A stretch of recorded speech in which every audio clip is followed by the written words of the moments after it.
Welcome back to the Elevate Your Best podcast. My name is Michael Danklefs. And I'm Bruno Martins, and today we are going to be talking about the victim state. So the victim state really kind of falls into this category that we're talking about here in March of the emotional category, when we really feel like it's out of our control. Tends to be an emotional response, because many times, yes, we can have racing thoughts, but it tends to be those emotions that actually get overwhelming and when we shut down. So why is this victim state thing that's on our minds today? So I think one of the big ones is that it's easier to control people if they think that they're victims. You know which buttons to push. If they're already, it's like somebody who's like already out of balance and you just push them a little bit and then they fall over. Let's keep people in this out of balance state, because then you can manipulate them more, like we talked about a couple of weeks ago on our episode about ego projection versus manipulation. We really talked about kind of how that impacts us, and if more people are in this victim state, it's easier to manipulate them, because like I said, the more out of balance. So you can actually watch that card over here, where we actually really kind of take a deeper dive into what that looks like. Manipulating something by itself isn't necessarily a bad thing unless it's solely for your own benefit instead of the benefit for everybody involved. And I think that culture has definitely conditioned more people to be in this victim state, because as we're seeing in the world right now, it's easy to pull out a single truth and then wrap it in a bunch of lies and then get people to respond. And it's also a very reactive state, right? So that's why both people that are manipulative, like Michael said, we use the word manipulative, not actually, the word doesn't actually have a negative meaning, but usually when we manipulate things solely for the fact of our own benefit, we just use manipulation. And when we use this as a positive intent on the benefit of everybody, we tend to call it leadership. So, but actually the word manipulation has no negative meaning to it. But it's people that are manipulative, that they do tend to use other people to their own detriment. They tend to take advantage that not only, like Michael said, the victim persons that identified with a victim state, they are usually out of balance and they are easily pushed on a direction or another. But they also take advantage of the fact that these people are not usually aware of this. They are not usually aware that they are reacting to things, because it's just the way life goes on for them. And this unconsciousness about what is going on and that this is a thing in our lives also makes it very hard for us to change this and to actually leave this victim state and get to a better state, a more advantageous position for ourselves in life. So that's why we bring up these conversations on the Elevate Your Best podcast, because this type of conversation, when we acquire like this, when we reflect about those things, we better understand these concepts, we can better change our lives. Understanding is power. We can better change ourselves and adapt for the future, acquire a better position.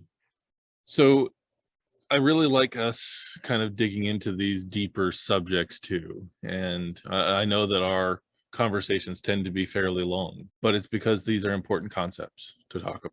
If you actually want us to continue doing this and you want to hear more about these deeper conversations that we're at, please hit the subscribe button down below so you can continue to see the future episodes that we do. This is episode number 43, which I still can't believe that we've actually done this many episodes up to this point. So I'm grateful that we've been able to bring this out to the world, and that you're listening at this point. So thank you for being here with us.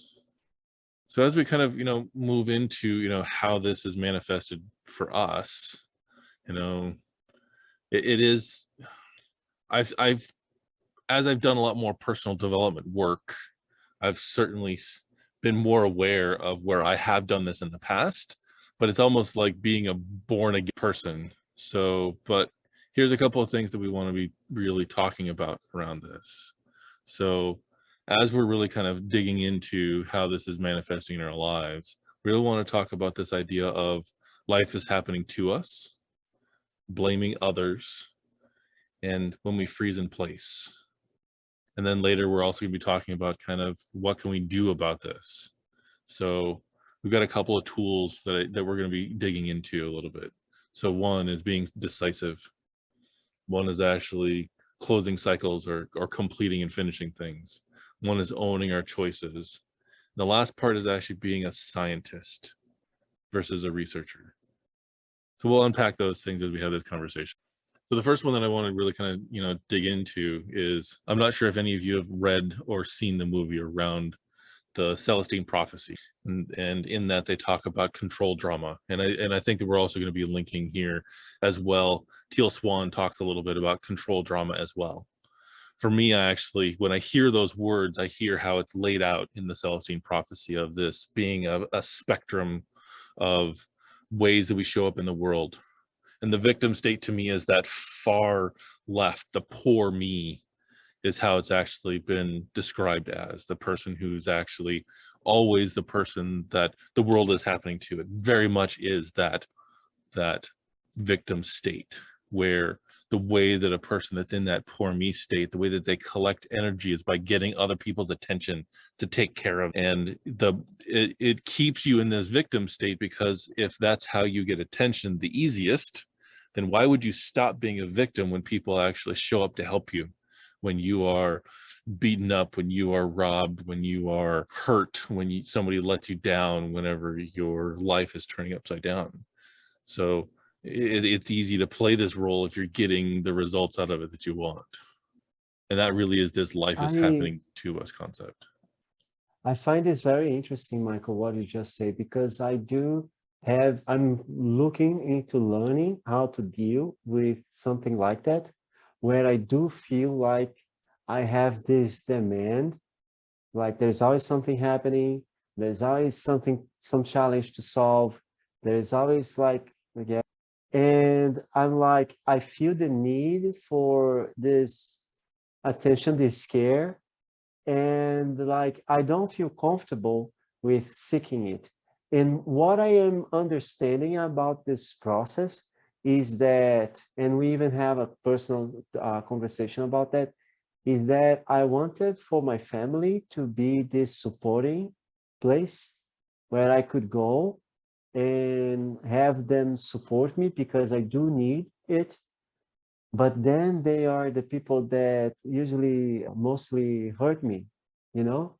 So, and I try to talk to them and say, hey, like why we can, I learn how to do things better, and I try to communicate to them. We don't need to be in this dynamic. We can be better and everything. And they don't seem to understand. So it's been very challenging for me. But even now, even dealing with that now, just by better understanding these processes and how this dynamic is working is being good for me. And I actually don't know if I would need to seek outside support, which would be probably the best, like therapy or something like that, a group of people, or if I myself can provide myself with this attention through templates of reflection and things like that, you know? And I would love to know if you have something more to comment about what you said after this perspective that I presented. So what I remember of the Celestine prophecy is it talks a lot about these control dramas being the response to what your parents' control drama was. So if you have a parent who is on the other end of the spectrum, which they call an intimidator, that you will be either an intimidator, because then that's how you keep up, is you then become, it's the overbearing father that their son becomes bigger than they are, and then they are the bully next. Or you become the opposite end of the spectrum, is that you are the poor me because dad is the bully, and I'm always downtrodden because then everyone becomes a bully, so I then am a poor me. And there are ways to actually seek different ways to collect energy from the universe without going through the process of stealing it from other people, is what it really comes out to be. Because in that dynamic, there's a finite pool of energy. And just like any energy transfer, if we look at electricity, if we look at any of the other energies that are on the planet, that each time it transfers, it loses a little bit more power. So it ends up becoming a negative game, which is why we really want to, start having people be aware of this so that they can actually step out of that game of fighting for energy with other people rather than cultivating it and growing it and bringing more of it to the world. So kind of around that of, I know Bruno, with you, with your family, not being that collective space, in some ways you're going to model what you see, which may not necessarily always be healthy for you. And I think that at least in our conversations that you've shown that you actually are thinking outside of your environment, which unfortunately, if someone's stuck in that poor me state, they don't get it because they only see the spectrum that's in front of them. When you're in that poor me state, we also go through, cycles where you have other people make your decisions for you. I know for me, I very much kind of felt into that, is that I made mistakes in my life to the point that I didn't trust my own decisions. And then that situation was all their fault, when actually it was me. And I then had to challenge myself to step into making my own choices and trusting the fact that it's going to be the right one. But it wasn't something that happened overnight. It took almost a decade to do that. And because of that, how my poor me, my victim state showed up is that I say yes to everything because I'm the people pleaser. Of course I'll do that for you. Of course I can do that too. And let me take on that other thing. And now that I've got a platter full of stuff, I'm now crushed under the weight of it, but I've chosen that. And that's where the choice comes in. Have you chosen to be the people pleaser still, Michael, or are you done with that? So I would say that I'm learning how to manage that far better, where no now comes out a lot more often. If things are not in alignment with where I want to go, I certainly think that I'm working away from that. I'm not at 100% for sure, but it's certainly something that I'm looking to fulfill the needs of the many in many ways. Yes, it can be useful to get attention that way, but that's not the kind of attention that I want at this point. So I am moving away from that. So go ahead. You have said like you have mentioned three things that caught my attention very much, which is first of them is what I like to call being lost in the fog, or we can also call drifting. We also mentioned that drifting into fear and quiet desperation. Those are three things that ways we can name this, which is being lost into a place where we don't know how to get out of it, being desperate inside there, or just uncomfortable. Sometimes people get desperate, but sometimes they just get comfortable with the discomfort that they are experiencing in life, and they just get there and not knowing how to get out of it. I think that the main thing is not knowing how to get out of it, because the moment we know how to get out of it, we move. I believe that. But we don't move when we think that no matter what we can do, it's going to be the same. And I learned that one of the most desperate levels that this can get is when we start to think that there's no chance to get better.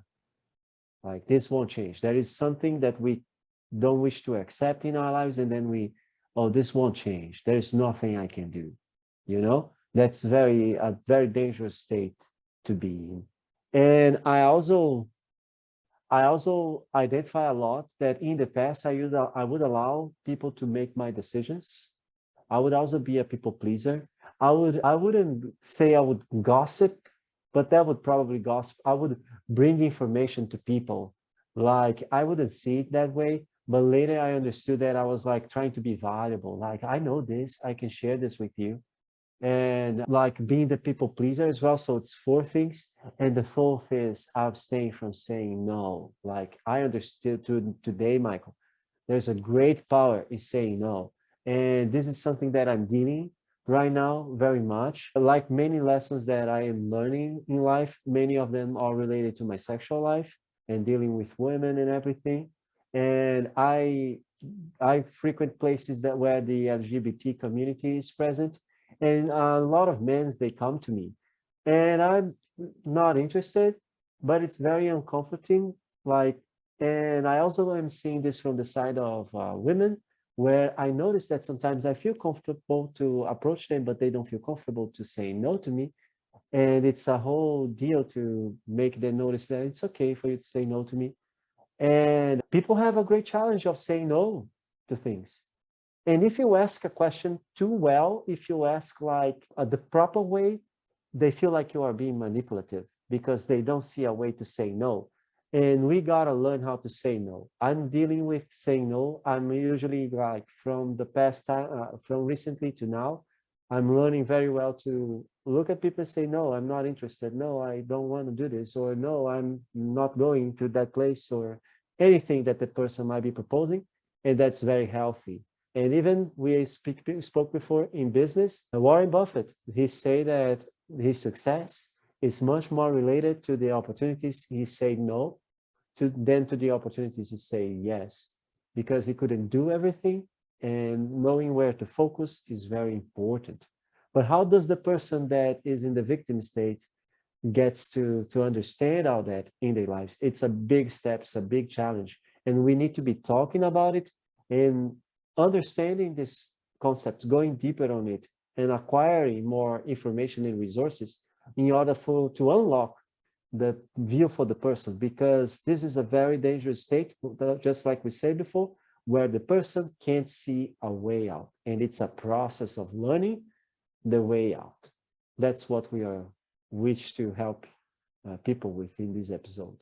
Well, and the other thing too that I want to, bring up in this as well is that when we talk about the sympathetic nervous system, when we talk about kind of our responses to danger, in essence, they really talk about three different ways that we respond.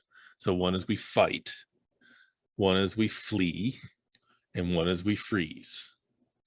So fighting can be that person that you make a comment to them and they lash back with a sarcastic comment that's intended to hurt. That can be a sign of this victim state. Same thing is true from the when they flee, the people pleaser, the person who says yes all the time instead of saying no. They're not standing their ground. It's that they're running away from the situation. Or you freeze in place. You don't do anything, which you may think that you're not making a choice, but you are making a choice by staying here. And that is that state of victimhood, of just cowering in the place that you're in. If that's emotionally or spiritually or physically, it's still kind of the same response. So that's why we really kind of want to look at how this dynamic plays out too. And I know that later we're going to be talking about a couple of different archetypes coming up. It's this idea of the victim, which is one aspect of this, the one that is actually hurt in the dynamic that we're going to be talking about. The other is the hero, the one who's protecting or saving the victim, and the villain, the one who's causing the harm to be done. And each of us can play this out in our life, depending on where we're at. And sorry, I just wanted to say that, and this thing that you spoke about, reacting and lashing out, it's very interesting, Michael. I have experienced that as well. It's like blaming others, placing the responsibility into other people. I have spoken with you, like, yeah. And sometimes we are doing things in our lives, or we are so much deep into this victim state that when people come to talk, they are not even projecting anything to us, but they come and talk about something that happened. And the person is so scared, they are so deep into fear, and that they are taking things personally, and they are taking things personally. Like, this is a very challenge. See, the problems, the challenges we face in life, they work together as much as the solutions. So they compound together to affect our lives in a detrimental way. The same way that solutions, every solution that we learn, compound together to improve our lives in a positive way. And when we are too much on the victim state and we go deep into this fear thing, fear reactions, when someone comes talking about what happened, we might identify and so much and take it so personally that we lash out and we project the blame in other people. That's the dynamic I have observed how it happened in my own experience. And then this person lashes out, blames others because they are not taking responsibility for what they done. They are like a victim. Yeah. So if we kind of want to continue on with that whole blame thing, is in many ways the villain is the one who puts blame on someone else. The victim is the one who actually takes the blame and thinks it's their fault.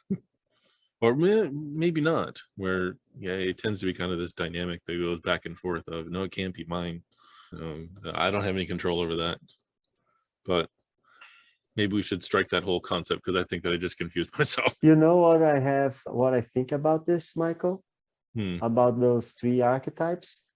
It's that it depends on who we are talking with. The same person might have the role of a victim on their eyes, but they might be the villain in the villain's eye, in his villain's eyes, because I'm pretty sure, for example, that my sister treated me like a villain and she was a villain to me, but then she was a victim for herself and I was the villain for her. My mother was the hero for both of us, when we are young. And it depends a lot on who is looking at. And this is a very complicated triangle to be in. It's different from being on the victim state. The hero can be on the victim state as well. But usually, yeah. And the villain, it can be on the victim state as well. It can see itself like, oh, I'm a victim. This happened to me. I'm taken to this situation, I think that's something we really kind of want to flesh out, is that I think that many of us would like to feel like we're the hero of our own story. And sometimes we need to take a step back and look at the bigger story to realize that maybe I am the villain in this. Maybe I am the hero, maybe I'm the victim. And where do I want to stay is then the question. If I'm stepping up to actually correct what's going on, especially when we look at some of the superhero stories that are out there, when we really look at superheroes and supervillains. I'm thinking of like X-Men as an example. Is both Professor X and Magneto had something that they wanted to do in the world. They just had different approaches in the way that they do it, and yet they were close friends, but on the opposite ends of the spectrum. In Magneto's eyes, he feels like he is standing up for his people. He is standing up for the mutants in the world because of how much they have been pushed aside and how much they've actually been pushed down, and so much, at this point, racism, if you will, in that case. And Professor X is like, we need to learn how to work together rather than it being one or the other. And that, I think, is the difference between the hero versus the villain in that case. Is in the villain, it's my people instead of other people, versus the hero is, how do we all make this work together? And that's kind of the challenge that we have, and we're really kind of coming at this of, well, who's the victim in that? And to me, someone can be victimized, so someone can be the villain to project and harm, and with words or with violence or with defamation, they can actually victimize someone. The question always to me is, how do you respond? And for someone who hasn't had to really stand up against that kind of discrimination for a long period of time in many different areas of my life, I know that this is a challenge, because to me, the discrimination is actually one of the biggest challenges there. Is it's my tribe versus your tribe. It's my color versus your color. It's my religion versus your religion. It's my gender versus your gender. That's why, to me, the villain is the one who actually separates those things of it's this instead of that. I'm that optimist that I want the and instead of the or. Can we find a place where each of us actually finds common ground where we're getting our needs met? And my needs are going to be different than your needs, is different than their needs. And I believe that there's enough resources on this planet when we manage it for everyone to get their needs met. But there's no way I will ever be able to say, I know exactly what you need. That puts me then in the state of the villain, because I'm choosing for you. I'm actually saying you don't know better for yourself either. So, and maybe that's the hero complex in me, that I want to save everyone. That's a very deep view, Michael, that you just launched, where when you try to choose the better, when you choose the best for others, you are adopting the role of a villain, because we just spoke that in the victim state, people are allowing others to make their decisions. I never thought about that. That's very interesting. I also like very much when you spoke in the beginning about adopting different perspectives, because I do believe that like I said before, the same person can adopt different roles. And when you spoke like I could be the villain, the hero, something like that, I do believe that we are all those. If we look from enough perspectives, we will be checking every box in that list, because it all depends on the perspective, all depends on the perspective. And that's why when we do this 6-phase meditation, for example, I don't know, I didn't spoke with Vishen Lakiani about this, but I believe that when we exercise compassion, if you don't know the 6-phase meditation, we are going to link in the description. And when we exercise compassion and we see ourselves as this, that's the process. We see ourselves like we might focus on love, like he's focusing on compassion, and we see love as this light, and it's us, and then we see ourselves being fully involved of this light. We are identifying with it, and then we start to expand it, and we expand, and we might cover the whole universe in our mind with this light that is our love, ourselves. That's a great exercise, because it starts to stretch our perspective and to understand that that's not just me here living.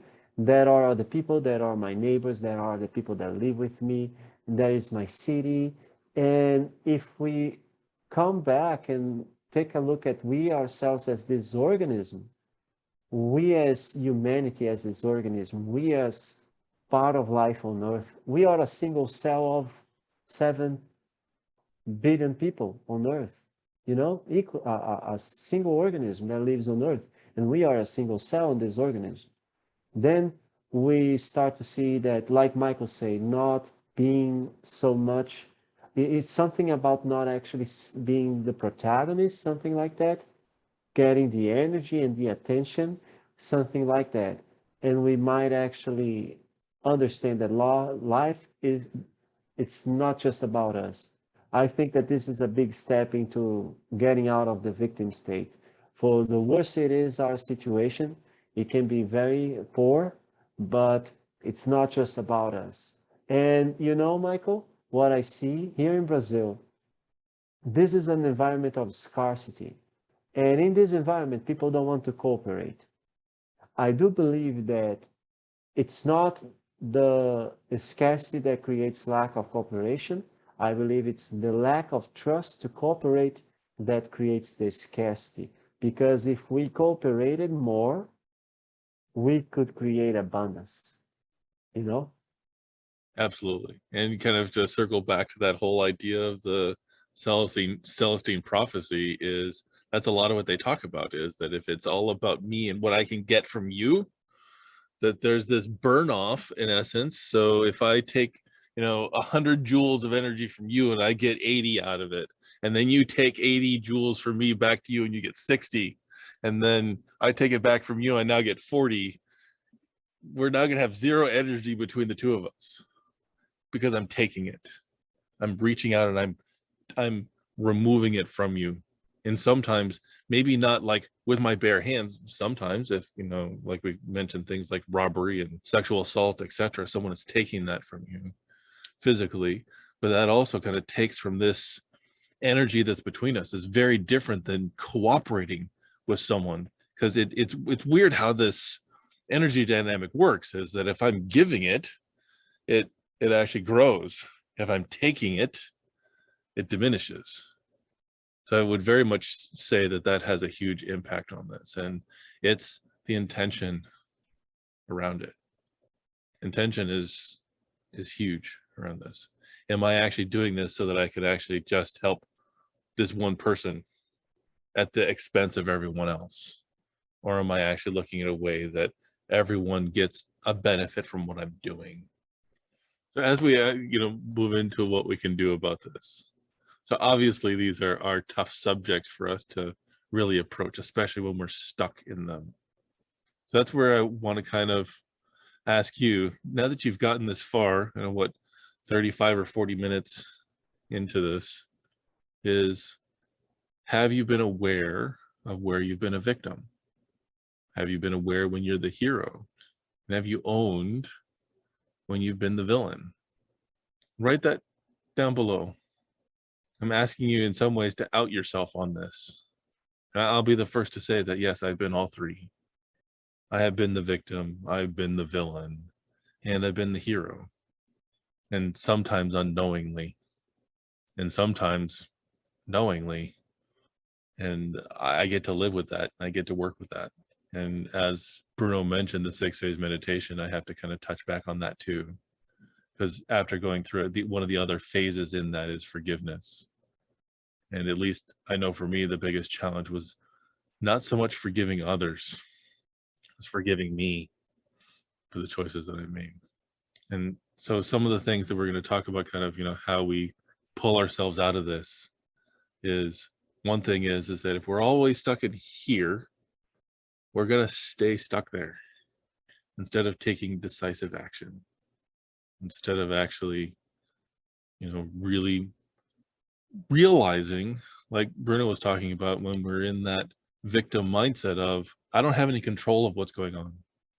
Even my ex-wife, one of her dissertations was around what's called locus of control. Do you feel that you have control of anything in your life? If that's your mental health, is that your physical health? Is it your career? Is it your finances? Is it your relationships? Where do you feel control? The only way when we know when we have control is when we're actually taking action. I have not yet learned telekinesis. I can't move things with my mind. So I have to actually pick up that pen and actually start writing, or turn on that computer and start typing, or going out and actually going for that walk and hike that mountain, or going on a bike ride, or saying to that person that's in front of me who just pushed someone over, excuse me, that wasn't right. That needs to get fixed. Those kind of decisive actions, because I do feel that we have the ability to influence our environment. And it starts by being decisive based on the intentions of what we want to bring to the world. But here's the thing, Michael, about this power of decision. I had a lesson once. It was in an event. It was one of the 3 times that I got out of my home state. I went 2 times to Fortaleza, Ceará, and I went once to do a test on Maceió, Alagoas. This is the city and the state. And in the second time I went to Fortaleza, I was in a network marketing company event. Because I've been involved in network marketing, it was the trigger for my personal development journey. I just didn't have the necessary resources to be successful in network marketing. It requires relationships. You need to be a person of value, connections, and everything. But there was this talk I remember up to this day where the guy was the decision. Sometimes people come here and they make a decision on these events and they decide to be successful. They decide this, and that, and they don't move forward. And why is that? And he started discussing it. And at some point in this conversation, he said, the thing is that you need to wake up tomorrow and remember the decision that you did today. And the next day, when you wake up, you need to remember it again. And you need to remember every day until you get there. And that was something very profound to myself. I took up to this day. And in my system that I have today, and in your system that you have today as well, we use very similar systems in Notion. In those systems, it's basically what we do. We get to a place, an area, a digital place where we see a board or something like that, a table. But in this information, in this place, it's displayed to us, the information. We remember our decision. Every day we remember our decision.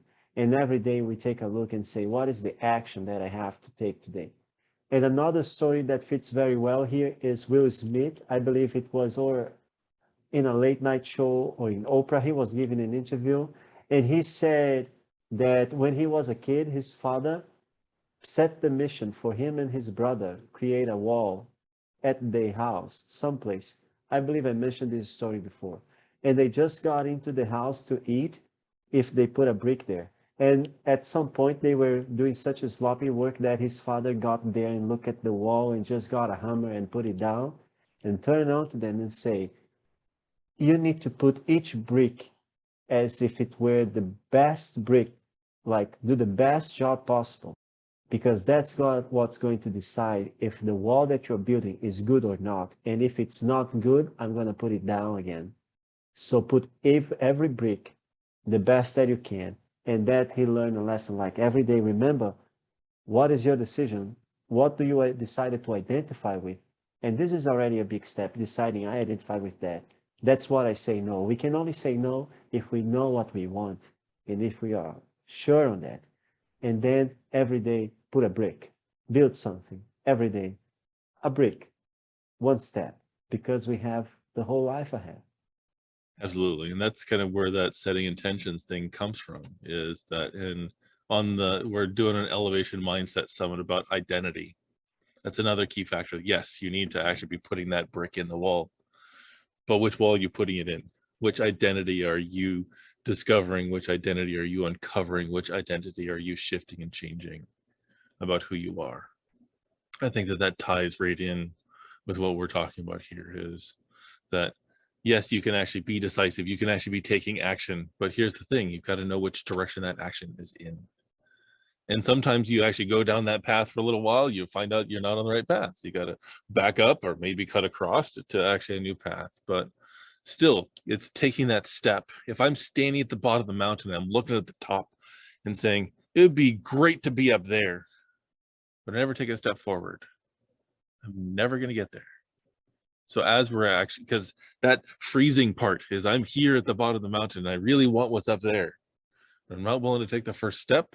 I'm going to stay here. I'm going to stay in that victim state, which is why this is one of those solutions to the victim state, is start taking an action in the direction of where you want to be. And sometimes that is starting something new. And other times it's finishing the other 12, 15, 50, 100 projects or paths that you've already started.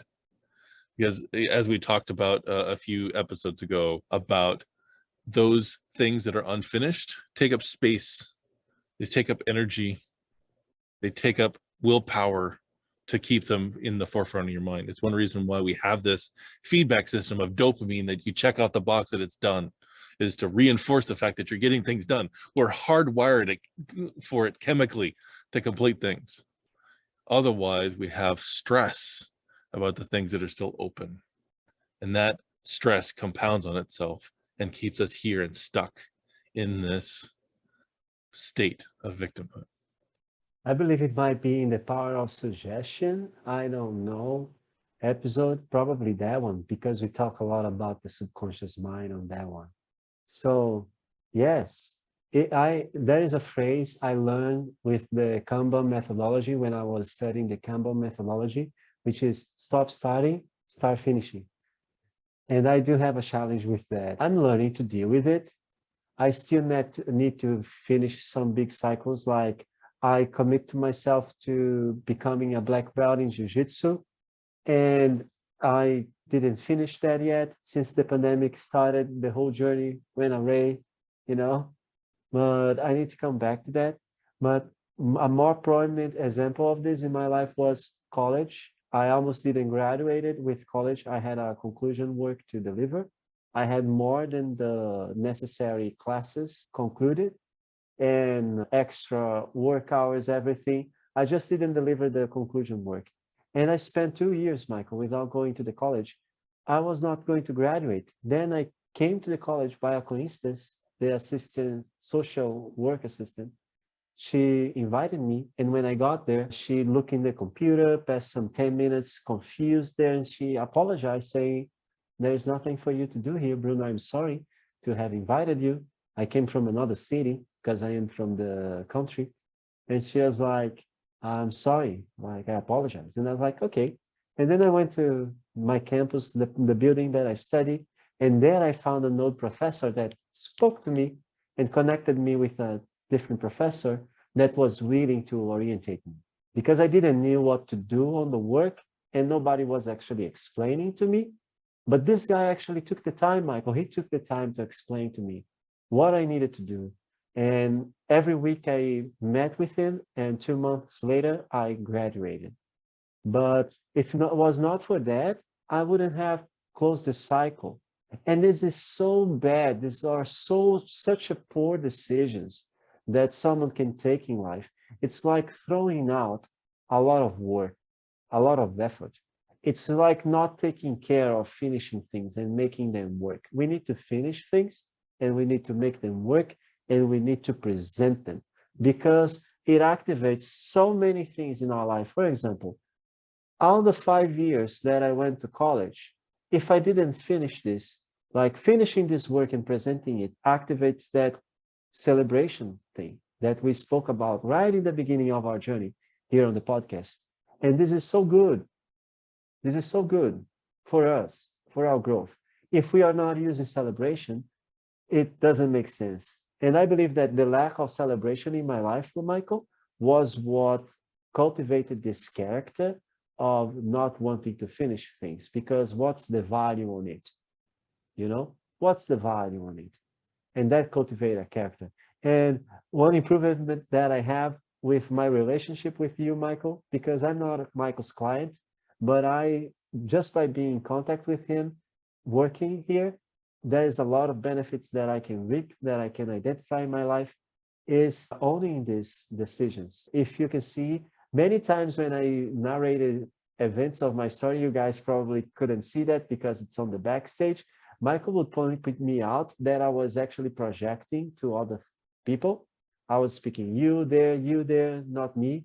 And I just noticed that I went throughout this episode and I didn't say you this, you that. I was like, I did this.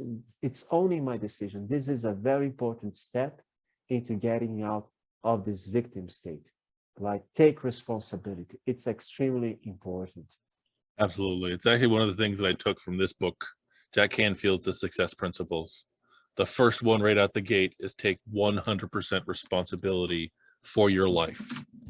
The good, the bad, and the ugly. You got to own all of it. Your choices have led you to this space. And that is huge as the one of the steps. And I was going to say a simple step or an easy step. It is not either, but it is an important one, is owning your life. You are the one who, and it's one of the things that I've heard as a reaction from watching The Secret is, well, is it my fault that I got sick? Is it my fault that I got in an accident? Is it my fault that I was born with this? Is it my fault that, well, no, it's not your fault, but you get to own what you do with it now that it's here. You get to own that, yes, maybe that decision of, well, if you got in a car accident and you drank before, then yes, it is your fault. But fault is not what this is about. It's about ownership. Because for me, I'm that kind of person. I want to focus on what the positive is in it. So it's not about blame and it's not about fault. I think it was actually Eckhart who spoke about no highly successful person has ever been someone had blamed someone else. So you don't see a Bill Gates or an Elon Musk or a Steve Jobs who blames anybody else for their success or for their failures. They own it. It's really about taking that ownership of your life and taking that ownership, not just today because it sounds like a good idea, but take ownership of yesterday, a year ago, 20 years ago, and the choice you're going to make tomorrow and the week after that and the month after that and the year after that, and setting yourselves up to head in the trajectory that you really want to go. That's a very hard path to take, Michael. There are some journeys that are just so hard. Like, I think it was Joe Rogan, some episode on Joe Rogan, they were talking about, some guests were talking about going to this island, and it's this island with very thick vegetation, very humid, very cold. And they were like, the person said, I was so miserable during this whole journey. And we were like, why did we come here? It was raining. It appears that they got a storm or something like that. And it was raining, and they were like, why have we come here? And things like that. And then when they got out, he was speaking like, but it's one of the best journeys. After I've done it, while I was doing it, was miserable. But after I've done it, it was for sure one of the best journeys I have taken, some of the best memories. I felt so proud of doing it. And like when we talk about that, and they were talking about that in this moment, it's always exciting. We always remember, like, do you remember that time when we went to that place and things like that. Sometimes we hear about this journey, like Michael invited us right now to take a journey and go to the past and take responsibility for some things that we might feel as a victim about. And this journey of going to the past and re-signifying things can have an immediate effect on our present and our future. Some things just change, like in our mind works like that. We can change a memory and pretend, make a theater that it went different in a more empowering way to us, and that will change our posture in the present. And it's a hard journey, it's uncomfortable, and sometimes we tend to run away with that. I did some exercise on this, Michael. And sometimes when you get to the real point that you need to change, you start to think about doing other things. It's so important. It's like, oh, like, and then you run away. Don't run away. Face it. Like Michael says, look into the dark corners. Make the hard questions, because that's the way to grow. Well, also, I think that what we kind of need to shift into here as well is that looking in the dark corners, if it's, going through and owning all of that, it's not from this place of research. It's not, let's go collect more data. It's not about, let's write a paper about that. No, this is about being a scientist. Scientists do experiments. They make a hypothesis and they then test it. And they go out and they actually say, did this actually match up with what I thought was going to happen? And then the one thing that I like the most about scientists, at least the way that we try to picture them, is that they own also the outcome of what comes out of it. Hopefully the experiment, what's going to happen, but if it goes, takes a left at the wrong point, it's like, you don't make excuses on why that happened. Versus, a researcher is actually collecting data out there and then compiling it here. To me, a scientist is someone that actually goes out and does the experiment, collects the information because they're doing the experiment, and then bringing it in to find what the conclusion was, to then use that in the next cycle so that you can actually then do another experiment that's going to work better for you. I mean, in essence, what we're doing here with the podcast is an experiment. We're approaching this from a scientist. I'm not writing any articles online about how other podcasters actually do podcasting. It's one of the things that I may be gonna upset some people with this, but watching professional sports to me right now is a complete waste of time, because there's 3 hours of analysis before the game, there's the analysis during the game, and then 3 hours of summary after the game of all the data about this person's big toe is 42 degrees more than this person's. Just go play the frickin' game. Enjoy the experience. If you can go out and play football or soccer or baseball or catch or frisbee or whatever, go out and enjoy that. There may be some people here who this is going to upset, and I personally would rather be in the game than watching the game. Do I enjoy going watching a game at the stadium or at the arena sometimes? Yes, I do enjoy that from the crowd that way, but I don't need 17 people who did this 25, 40 years ago telling me all the ins and outs of the relationships of this, that, and the other thing. For me, that's a waste of time. I choose, for me, to actually go spend my time in other things, which to me is personal development. It is actually being out in nature. It's about being the scientist to discover what the next best thing is for me and the people that I care about. It's knowing about what you want, right? It's knowing about what you don't want. It's that. And yes, you might want to be a spectator, very enthusiastic about games and want to know everything. It's more of a spectator place. Like Michael, I didn't choose to be an spectator in life. I want to be a proactive protagonist that is designing my life. And I want to be designing solutions for everybody's life, like my community, society. I want to be a person that changes. I want to be a person that changes things for the better. And this is very cool. I like what you said, Michael, because we did a next episode, I believe it was on Choose Your Words Wisely.